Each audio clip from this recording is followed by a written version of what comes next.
तरफ 450 लोग थे, पूरी शाही ताकत उनके साथ थी। एक पूरी कौम उनके पीछे खड़ी थी और दूसरी तरफ सिर्फ एक आदमी।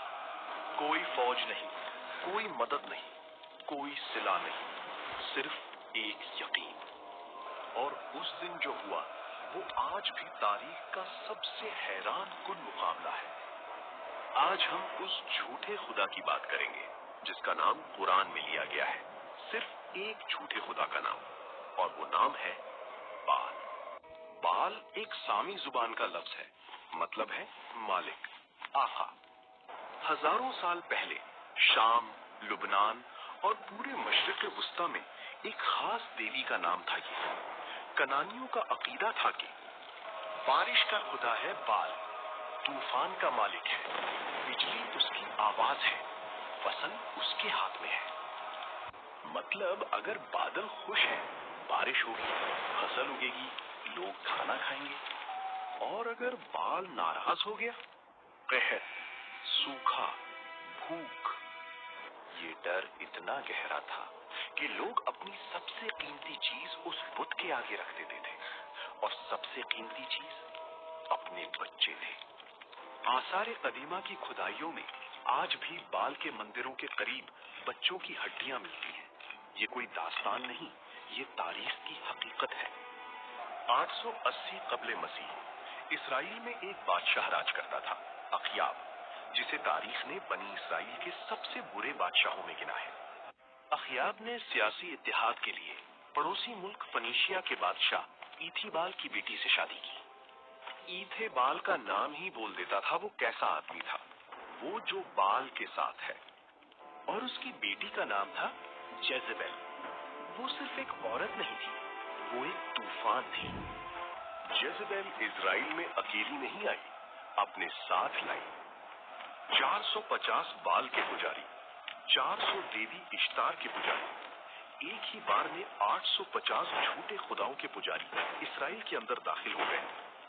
अखयाब ने उनके लिए अपनी दारुल हुकूमत समारिया के बिल्कुल वस्त में बाल का एक शानदार मंदिर बनवाया। फिर जेजेबेल ने अपना असली काम शुरू किया, अल्लाह के नबियों को ढूंढ ढूंढ कर कत्ल करवाना। एक एक नबी पकड़ा जाता और मार दिया जाता, और अखयाब चुपचाप देखता रहा।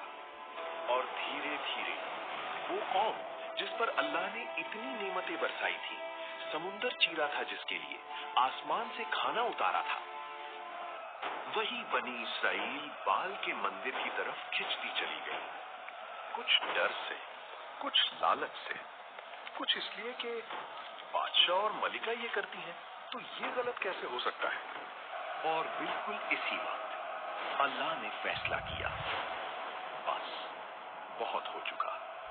कुरान मजीद में अल्लाह ने सूरह अस्साफात में फरमाया, व इन्न इलियास लमिनल मुरसलीन, बेशक इलियास रसूलों में से हैं।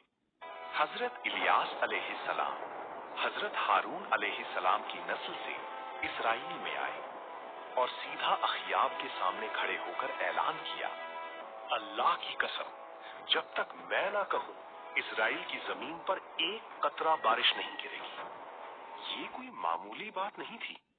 बाल का सबसे बड़ा दावा यही था कि वो बारिश बरसाता है, और हजरत इलियास अलैहिस्सलाम ने सीधा उसी दावे को चैलेंज किया। अच्छा, अब देखते हैं तेरा बाल क्या करता है। और फिर वाकई 3 साल तक इजराइल में बारिश नहीं हुई। फसलें जल गईं, दरिया सूख गए, जानवर मर गए।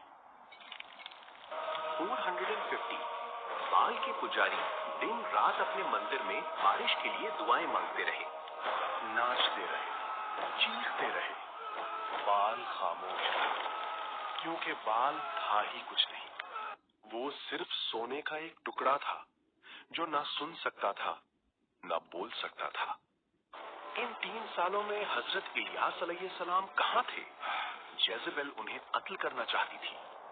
अल्लाह ने उन्हें एक नदी के किनारे छुपाया, कौवे उनके लिए खाना लाते थे। जब वो नदी भी सूख गई, अल्लाह ने उन्हें एक बेवा औरत के घर भेजा जो खुद अपने बेटे के साथ फाके काट रही थी। लेकिन हजरत इलियास अलैहिस्सलाम के आने के बाद अल्लाह ने उस घर में इतनी बरकत डाली कि 3 साल में ना आटा खत्म हुआ, ना तेल खत्म हुआ।